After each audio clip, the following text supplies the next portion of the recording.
I'm so honored to be here, and I was telling a couple people there this morning, this is the first time that I got to come and just solely talk about the book. Usually if you've written a book, you have to like weave it in to everything that you're talking about. So this is just a neat opportunity. I love that you're still doing the Christmas party. Until a couple of years ago, I still had my ornament from the 1990 Seminary family Christmas party. I still remember getting it like off the huge tree. And anyways, that was always a highlight for us. My dad attended here from 1989 to 1994. And so this place has a very special part of our family. I'm a little shorter than you, so I'm just going to do this. So in January 2018, I was driving, my husband was driving to church. We were just around the corner from the Beddington Community Center where Pathway Church met. And I had this title just kind of drop into my mind. When we lived in Richmond, we had one of those mail slots in the door. And so you didn't have to go to the mailbox. It would just sort of like pop in every afternoon. So it kind of felt like that. It was just this title. It was anything but ordinary. And I thought, oh, that's an interesting phrase. I wonder what this is. And I knew right away that it was the title of a book, but I had no idea anything really else than that. And at some point, if you're here in seminary, I'm guessing that there's something God's going to drop into your mind or something that he's going to download to you, whether that be a church plant, that be a ministry, that be a book, that be a dream, whatever that is. And there's probably 997 obstacles probably between you and that thing that God has downloaded to you. And I hope after this message today that you're a little bit more convinced that all you need to do is just the next thing that he tells you to do, because he is so, so faithful. So I had never written a book. I did not really know kind of where to start with that. I was thinking, I don't really have time to write a book. At the time in January 2018, I had 3 kids under the age of 5. So just like a couple things to take care of and do. And God was beginning to open doors to speak and to write Bible studies. And so it was just kind of parked in my mind, like maybe one day. I was on a plane ride home in February 2020, which was now officially the before marker of that earth-changing thing that we all went through in 2020. And I thought, okay, I think it's time. I'm finally going to do it. So I outlined this whole book on this airplane ride. It had nothing to do with what the actual book ended up being about. But I thought, okay, I have a really good start. Now I can, actually sit down and get this done. So, of course, COVID hit. My husband was working from home. We had a 4th baby in April 2020. And in the fall, I thought, well, now's as good a time as any. And I just felt like the Lord was saying, okay, it's time. So for probably 2 weeks, I sat down and I would try to write, and it kind of just felt like, when you're just smashing your head kind of against a wall. It kind of felt like that. And I wasn't really getting any traction. And then a couple of days after my birthday on October 28th, 2020, it just kind of just clicked in. It was like, this is your dad's story. This book, this is what this is. And I sent a message to a friend on Facebook, and I looked it up last night just to see what my exact words were. This is before I'd written a word, before I'd written an outline. And I just said, I've been trying to write like 1,000 words a day. Nothing is coming to me. And finally, this title, this tagline, anything but ordinary, finding faith that works when life doesn't, dawned on me that it's the life and legacy of my dad, Jesse Morales. He was a great dad and a good man. And I'm writing and fully believing that he was proud of me and that this is what he would want for me to write the truth about Jesus in a way that ordinary people can receive it. I want to record the stories that will inspire people to have faith in Jesus in their everyday living and to know that though he was a very ordinary man, God is still using his life and his faith in incredible ways, and that God can do that for them too. And so I started writing this book and only ran into a couple of problems. Okay, so one of those, of course, is I'd only written blog posts, but blog posts are 200-300 words. You can read beginning to end. You don't have to think the whole story. Did I introduce enough of who he was, and just all these kind of challenges that come with writing. Another challenge was my dad had been gone for 11 years, and I was in my early 20s when he passed away. So I didn't have all of the stories. I didn't know him, in the way that I would have had we had a little bit more time together.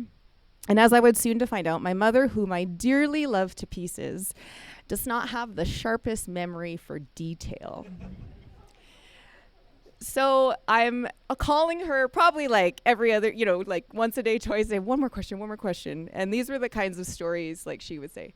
Okay, well, there was this guy that Dad worked with at Downtown Toyota before he got saved. His name was Peter. Do you know his last name? He was from Europe. Okay, Mom.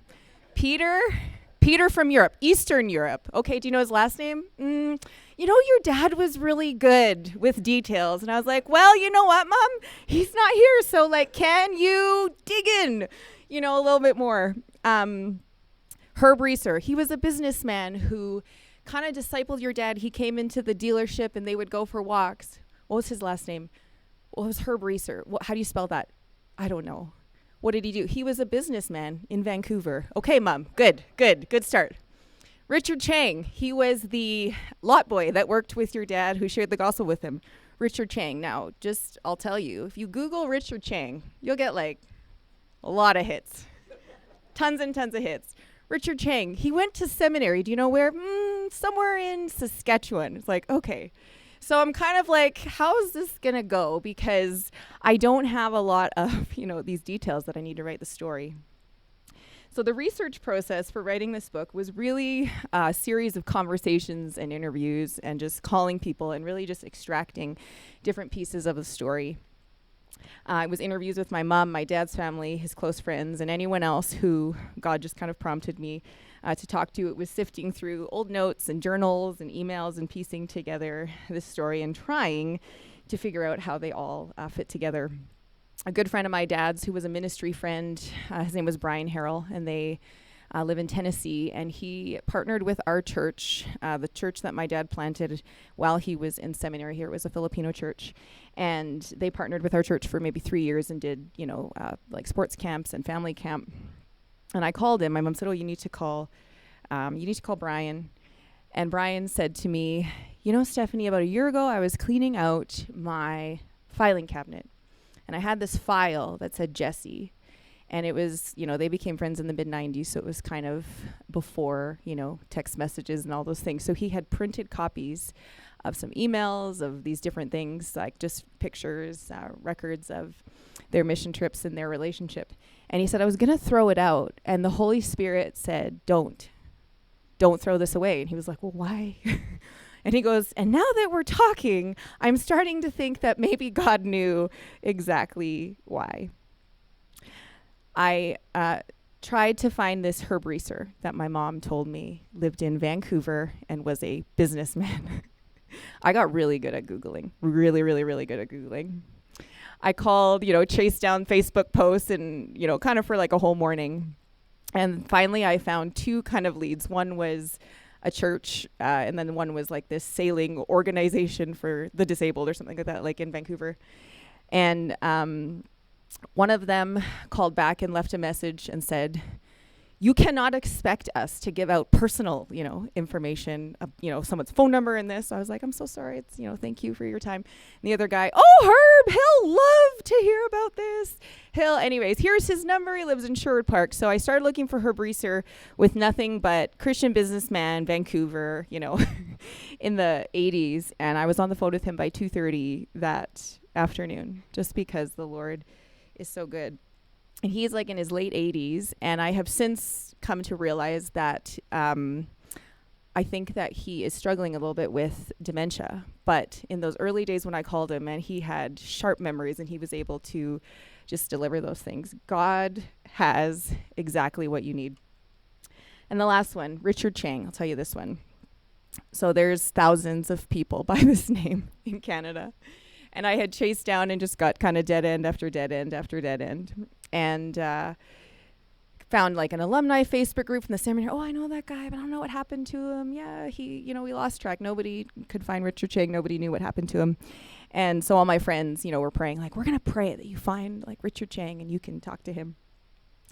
And anyways, I was trying to find the transcript from my dad's funeral. He passed away in 2009. And Outreach Canada, the company that he chaplained for, had moved the location of the funeral. So I had emailed one of them. And he said, oh, yeah, we moved some things around our website, but here's the new link. And this was probably March, and I started writing in October. And then he says, and by the way, if you want to talk to somebody who knew your dad in the 80s when he worked at Toyota, my very good friend, Richard Chang, would love to talk to you. And I'm like, I have been looking for this man, like, to no avail for like 6 months anyways. And he was just, handed to me on a platter. So I don't tell you all those stories just to be like, wow, but just like when God calls you to do something, when God puts something on your heart, he's the one who has exactly what you need. So I didn't follow any of the rules. When you write a book, you're supposed to write an outline. Then you're supposed to submit a book proposal, like to a publishing company, because that's best practice. Didn't do any of that. I just started writing. And what emerged out of this story was 4 parts. One was my dad's story of coming to faith in Christ. And so my dad had immigrated from the Philippines in the late 70s.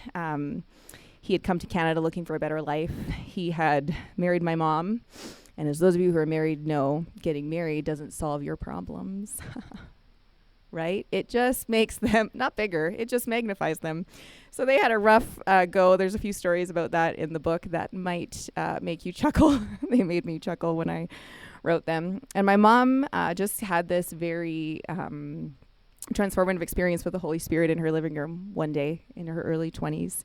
And she began to pray for my dad and began to, ask the Lord to save him. And just kind of thought, like, he will never, ever, ever get saved. Like, it's just never going to happen. She took him to the Billy Graham crusade in Vancouver. She picked the night the football player was speaking, thinking, like, he'll hear the story. And, of course, he'll come to receive Jesus. And if you've read the book, you know this story. And it was the invitation, and like Billy Graham's a pretty powerful preacher. Like if there was a person who had the ability to, help a person get on their way to repentance, it would be him. And he, anyways, gives the invitation, the Just As I Am starts playing. My mom's like, this is it. This is his moment. This is it. And she's like, I'm going to ask him if he wants to go forward by himself or if he wants me to go with him. Turns to the side and sees my dad like this, head back in the seat, snoring, fast asleep. And she thought to herself, I can't save him. I can't save him. And in that moment, the Lord whispered to her and he said, you can't, but I can. And as we were, just talking through these stories, she goes, I should have given up sooner, And that was really the case. And so over the next kind of 15 months, my mom just prayed for him. She loved him. She, fought that fight we fight between, hope and faith and discouragement and despair, that wrestling. And we all go through.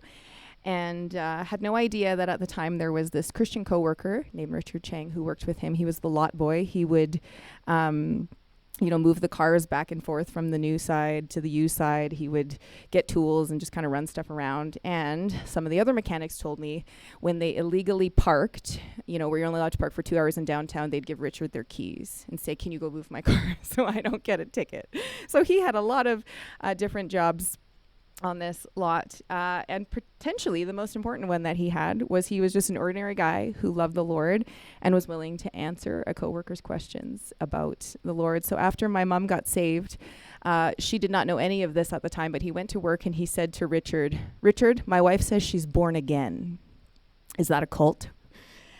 And he goes, no. He goes, so he pulled a little New Testament out of his coverall pocket and he showed him, in John 3, where Jesus said to Nicodemus, you must be born again. And he said, Jesse, you're Catholic, right? You believe in the Bible. This is what the Bible says. And when I finally got to talk to Richard Chang, he said about every 2 weeks, he said he'd ask me a question. I give him an answer. And he's like, then I wouldn't hear from him. And then in 2 more weeks, he'd ask me another question. I'd give him an answer and then I'd wait. And this happened over the course of about 1.5 years. And finally, he came to the point where he was ready to give his life to Christ. And this was probably just my favorite of all the stories that I got when I got to talk to Richard Chang. But he said that, he's like, I still remember that morning like it was yesterday. I came in and he said, your dad had a smile on his face, just like a mile wide. And he said, like, I'm going to do it. He's like, I'm going to give my life to Jesus. And Richard goes, I think at that point he'd already done it. He just was, trying to kind of formalize this thing.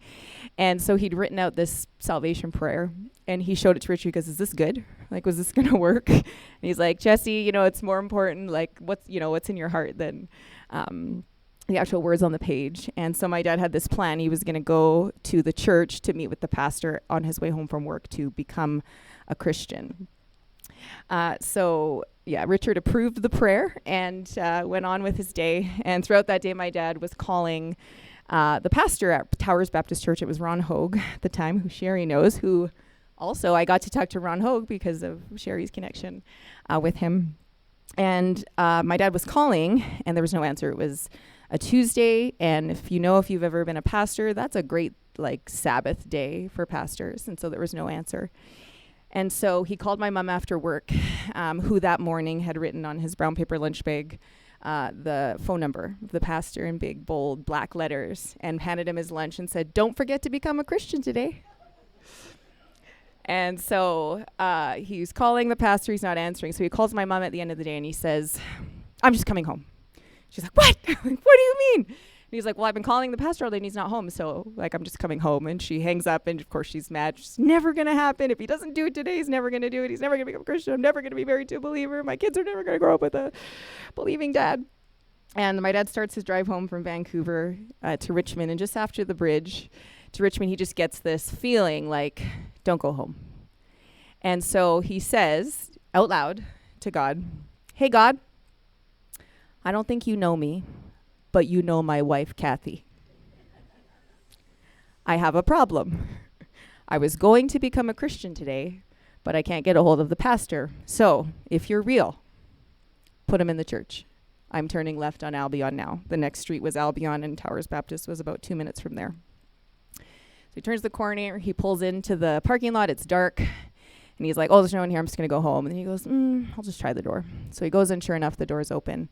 And in Towers Baptist, it's built like every other Baptist church in the 80s. It's just like lobby, pastor's office, sanctuary, Sunday school rooms. Walks in, sees a crack of light under the door. Knocks, and he hears, "Come in."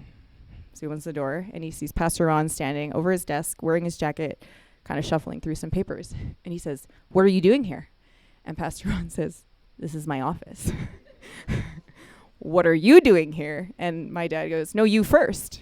And he goes, "Okay, well," he goes, "See the parsonage over there across the field?" He said, "That's my house." He said, I was there, and it was my day off today, but my wife was getting dinner ready when I remembered that I had a piece of paper on my desk that I wanted to look over before the meeting tomorrow.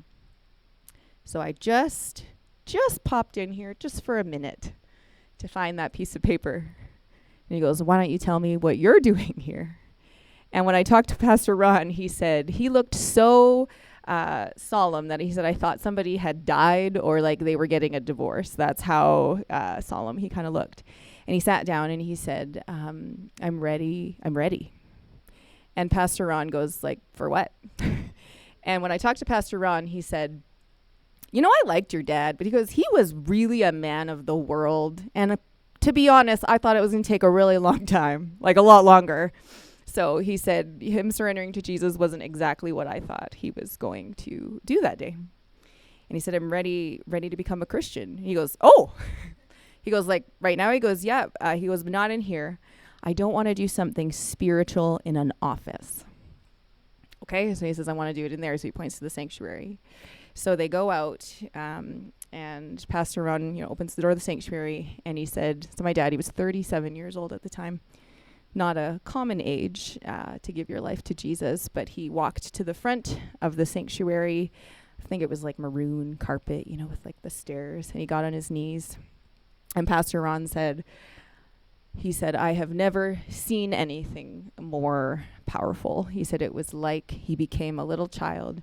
He got down on his knees and pulled out his little prayer that he had written on the piece of paper. And he said, "I just watched the man just give his life to Christ." And he said it was like watching a 1,000-pound weight just being cut from his shoulders. And he said, "I remember in that moment just laying my hand on his shoulder, after he was done, and just praying and just saying, God, would you give him the power to live the life that you have called him to live." This was 1986. I was 4 months old. Shortly after that, the seminary had opened, and they began hearing about this place that was training leaders and preparing people for ministry. To be honest, I don't know if my dad would have even known what ministry was at that point, but began to start to feel the call of God on his life. And the story is in the book. There was a night, it was I think a Sunday night worship at their church in BC, and my mom, who normally couldn't drag him to church, this was after he had gotten saved, he had gone, and she had stayed home with the kids, which is very unusual. But then a friend who was living with them at the time had come home early and said, oh, why don't you just, go and join Jesse at church?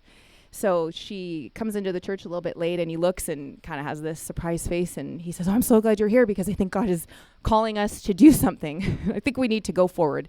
In the 90s, that's what we did. If God was calling you to do anything, you walked to the front. I think we should bring that back, by the way. You walked to the front and you gave your life to Christ. You said you wanted to be baptized, or you were called to missions, you were called to ministry. And so they went forward, and without really understanding what that was that God was calling them to, they surrendered their lives to ministry. And so when my dad was a toddler Christian, 3 years old, they moved our family from Richmond, BC to Cochrane, Alberta, and he began to attend the seminary. So at this point, he was 40.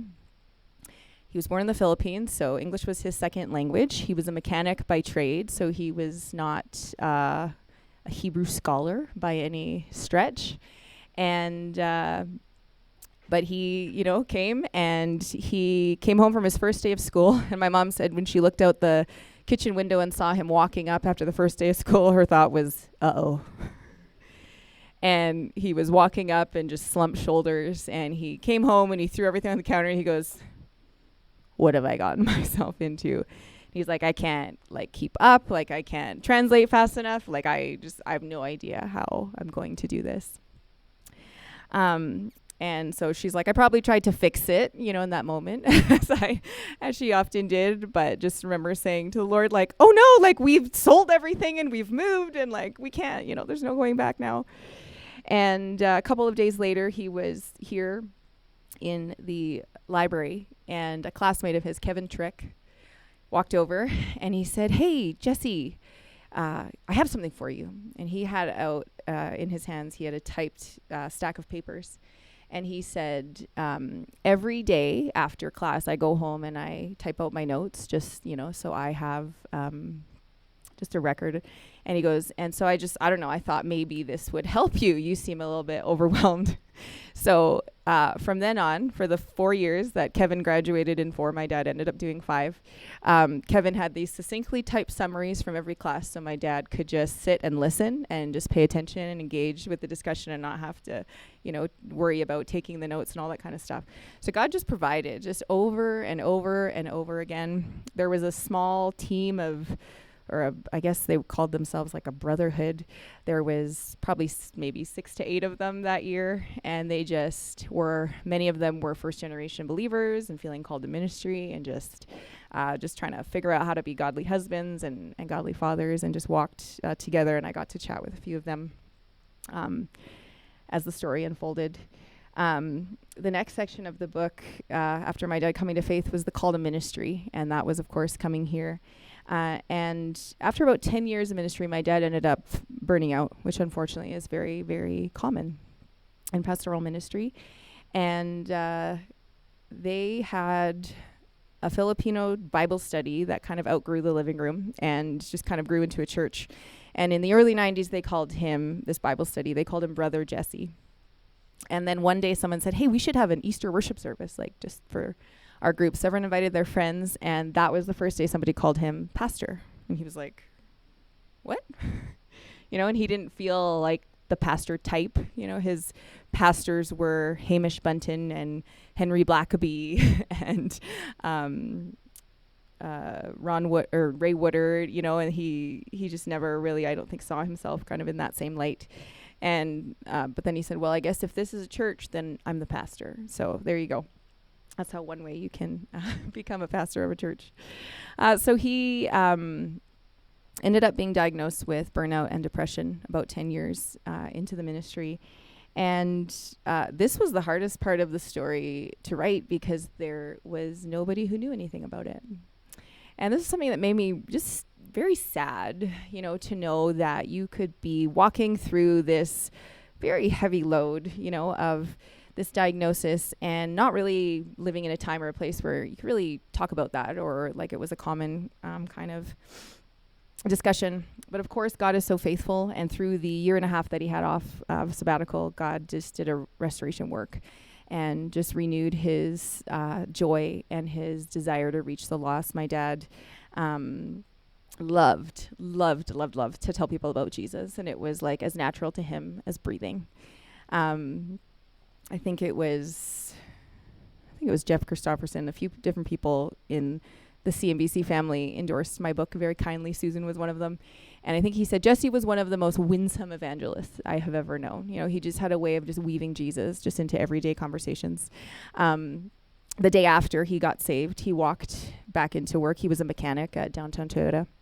And he was like, well, I got to tell somebody. So Peter, the Eastern European Peter, whose, fun fact, last name is Rakic. I talked to him too. He said, Peter, I got to tell you something, but you have to promise you won't tell anyone. So he made him shake on it. And he goes, I got good news. And he goes, what is it? And he goes, I got born again. And he's like, you? You who goes out to the pub with us and drink, like you? Yeah, right. And he goes, no, like, really? And he goes, that's your good news. And he kind of scoffs and walks away. So my dad goes, oh, good. My secret's safe. Well, then coffee break rolls around that morning. And he goes, everyone, all the mechanics, gather round. And my dad goes, uh-oh. And he goes in a very sarcastic way, Jesse's got some good news. And he goes, Jesse is born again. And everyone goes, Jesse? No, like, no way.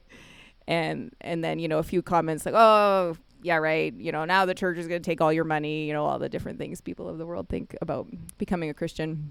And that was this moment where he was walking in and he goes, Jesse, come over here and tell everyone. And so he starts walking and he goes, I'll just deny it.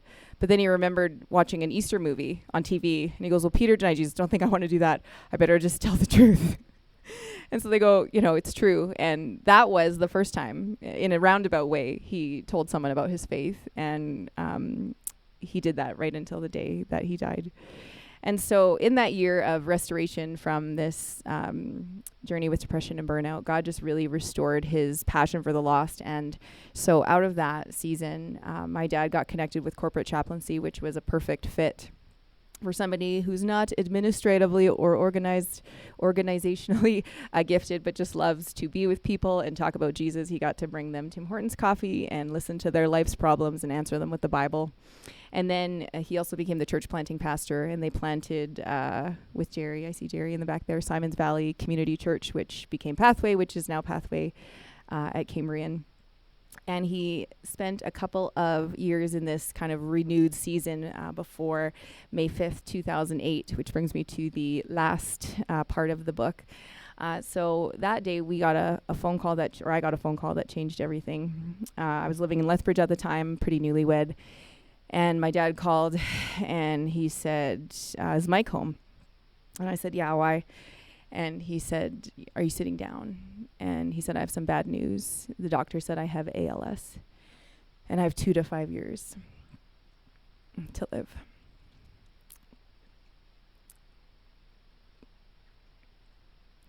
There is not a lot of things that can prepare you for those kinds of phone calls in your life. And I say that a lot. Nothing prepared me for that. But in hindsight, there is something.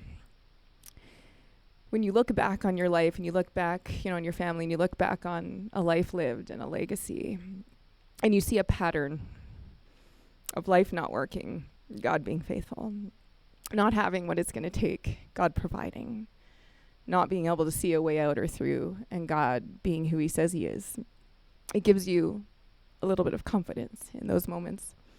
And I remember in that moment, walking to my living room and just getting down on my knees after I'd hung up the phone. And I remember saying to God, thank you. And I remember being surprised by that. And remember saying, thank you for what you did in his life in 1986. Because of that, we have hope. My dad did not make it the 2 to 5 years that the doctors initially thought. It was about 15 months from when he was diagnosed till when he passed away. Same amount of time from when my mom got saved till he did. And God continued to be faithful. It wasn't easy. It wasn't pain-free. It wasn't without grief, but there was this co-mingling and coexistence of grief and joy and hope through the time. When my dad was sick, he had a number of different caregivers who came to help with the load, who all got saved one by one. My dad could not speak by the end. He just had a letter board where he could spell one letter at a time. And he somehow managed to share the gospel with his 3 caregivers, the cleaning lady, and his palliative care nurse. At the end, they all came to faith in Jesus. When my dad first got diagnosed, I remember talking to him one day, and at that moment in the journey, he was very full of faith that God was going to do a miracle. And I remember he said, Steph, I was reading, and King Hezekiah was on his deathbed, and he cried out to God. And God extended his life.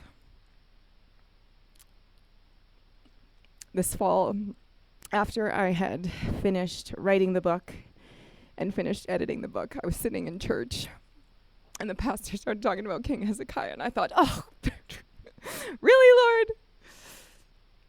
Because sometimes when you walk these hard roads and you walk these things that don't ever make sense, don't always make sense, and you're just trying to make sense of what God is doing and what he has done. And he started talking about King Hezekiah, and it felt like one of those moments where you're like, it didn't happen. Didn't happen the way that we wanted it to happen. And the pastor mentioned something about King Hezekiah's life being extended for 15 years. And all of a sudden, all the 15s in the story just kind of kept popping back to mind. It was like he lived 15 months from the death news, the diagnosis till when he died. 15 months from when my mom got saved till he got saved. I just felt the Lord just say to me in that moment, I will not waste your pain. I will not waste your pain. And now his life and his faith are going to have a bigger impact than they would if he were still alive. Now, that doesn't make your pain go away. It doesn't mean you don't still have questions, but it means that God is who he says he is, and God can do what he says he can do. When I was a couple of months away from finishing the first draft of this book, I was chatting with my counselor, and I said, man, I'm having a really hard time finishing writing this book. And I don't know if you've had this where someone just one sentence and they just slice through all of your pretense right to the core of what's going on. And she said, well, of course you are, because you have to say goodbye all over again. Cue tears. In a lot of ways, writing the book was one of the hardest things that I've done. In a lot of ways, it was the best.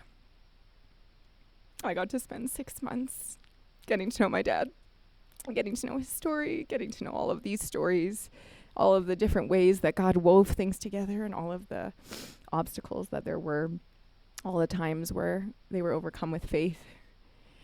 And I got finished writing the book, and then I thought, now what? Everyone kept asking, was the book going to be done? And I was like, I don't know. Just one step at a time. And so I finished the book, I fanned it out to a few friends, and the 2 who were in the professional writing world said, this is a good first draft. And I was like, oh, okay. There's a little bit of work to be done still. And I just got stuck there, and I was like, okay, God, I don't know what to do next. That March, I got a call from a friend, and she said, this rep from Word Alive Press came into my mom's bookstore and said they have a contest for unpublished, finished manuscripts. I think you should enter. And I was like, well, that sounds great. Anyways, so had that very two-handed Holy Spirit, do this. I even missed the deadline, and then they miraculously extended it. And then I got it in and got a call a couple months later that the book had been selected for the nonfiction category. And it was just another, God saying, I have a plan. It doesn't matter that you don't know what you're doing or you don't know how this is going to work. I have a plan. And so I got to work with their editing team, designers, all the different things. And when they called, I just remember thinking, now this story is going to be able to get into the hands and the hearts of the people who need hope and need this story. Back to my original question, what is it that God has planted inside of you? It might be a seed still. It might not be quite ready, to come out into the world. And what I would say, whether it's a book, whether it's a church plant, whether it's a ministry, whatever it is, all of our lives are actually about the same thing. It's just obedience. It's just like, what is God calling you to do, which is often underlined by what is God calling you to believe about who he is, about what he can do, about who you are, and about what you've been called to do. Everything, whether it's writing a book, whether it's planting a church, whether it's going to seminary, is for your good, and that good is to transform you into the image of Christ.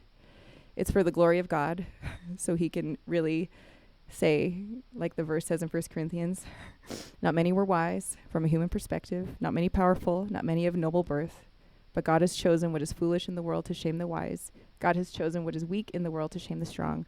God has chosen what is insignificant and despised in the world, what is viewed as nothing, to bring to nothing what is viewed as something, so no one may boast in his presence. It is from him that you are in Christ Jesus. That's what all of our lives are meant to tell. And so my encouragement to you would just be to do the next thing. Just do the next thing that he tells you to do. If you try to think through, how am I going to get through all 997 obstacles between here and what God's called me to do, you'll never do it. Just do the next thing that he's called you to do. And believe that every single one of those obstacles are actually opportunities for faith. They're actually opportunities for you to test and try and find that God is who he says he is. He can do what he says he can do. You are who God says you are, and you can do all the things that God has called you to do through Christ. Thank you.